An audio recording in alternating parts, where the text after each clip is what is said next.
વાત સુરતની, જ્યાં મોટા વરાછામાં 90 કરોડના કૌભાંડમાં નવો વળાંક સામે આવ્યો છે અને શેર બ્રોકર ઉર્વિશ અગ્રાવતના પરિવારે આક્ષેપ લગાવ્યા છે.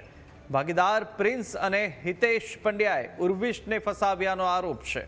ઉર્વિશે 4 કરોડથી વધુની રકમ ભાગીદારોના ખાતામાં ટ્રાન્સફર કરી અને ઇન્વેસ્ટર્સના દબાણથી બચવા ઉર્વિશને દુબઈ ભગાડ્યાનો પિતાનો આક્ષેપ છે. હિતેશ પંડ્યાએ પિતા પાસે બળજબરીથી બાહેધરી પત્ર લખાવ્યો.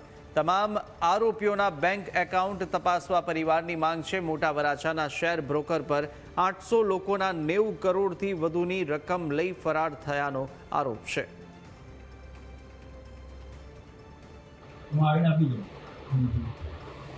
ચીટિંગનો કેસ ક્યારે કરી શકો? હું તમને આપવાનું નથી.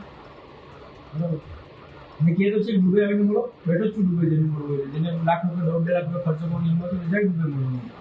એટલે વાત જવાબ આપી દીધું બધાને. ભાગી ગયો કોને કહેવાય? હાવ ભાગી ગયો હોય ને ઠેકાણા એડ્રેસના ઠેકાણા હોય કાંઈ ના હોય ભાગી.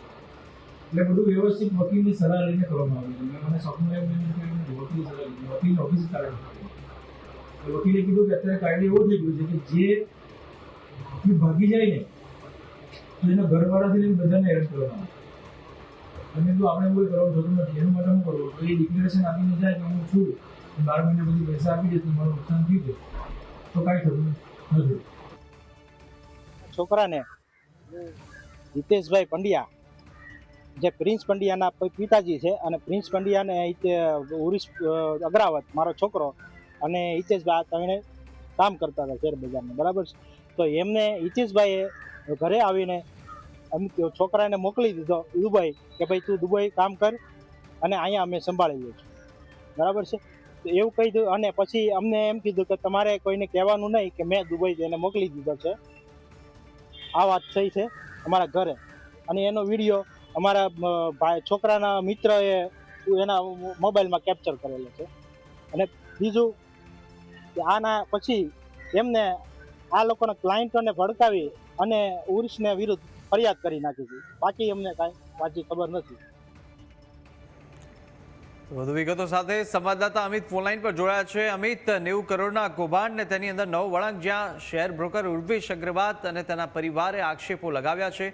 શું વિગતો અને હવે કઈ દિશામાં તપાસ થશે?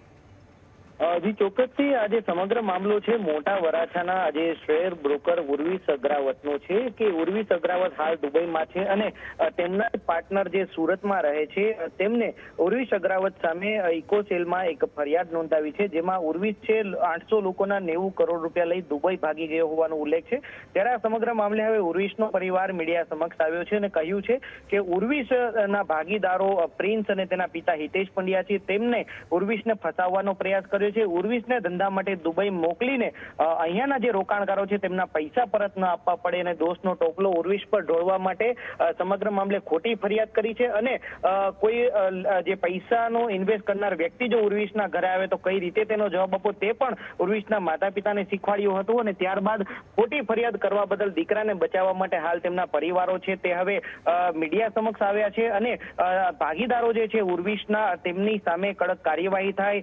જે મહત્વની વાત એ છે કે પ્રિન્સ અને તેના પિતા હિતેશ પંડ્યાએ ઉર્વિશના પિતા પાસેથી જમીનનો સોદો કરાવી 35 લાખની છેતરપિંડી કરી હોવાનો પણ આક્ષેપ કરવામાં આવ્યો છે. આ ઉપરાંત 90 કરોડના કૌભાંડમાં ઉર્વિશને ફસાવવામાં આવ્યો હોવાનો આક્ષેપ કરાયો છે. અને હાલ આ સમગ્ર મામલો છે તે કોર્ટમાં પણ ચાલી રહ્યો છે અને બીજી તરફ આરોપી દ્વારા કોર્ટમાં તમામ પુરાવા રજૂ ન કરવામાં આવતા હોવાનો પણ આક્ષેપ છે. એટલે હવે જ્યારે 90 કરોડના આજે છેતરપિંડીની ફરિયાદ થઈ હતી, 800 લોકોના ઇન્વેસ્ટમેન્ટના પૈસા હતા, તેમાં એક નવો વળાંક આવ્યો છે અને આરોપીનો પરિવાર જ મીડિયા સમક્ષ આવ્યો છે અને આરોપીના જે પાર્ટનરો હતા તેની સામે આક્ષેપો કરાયા છે.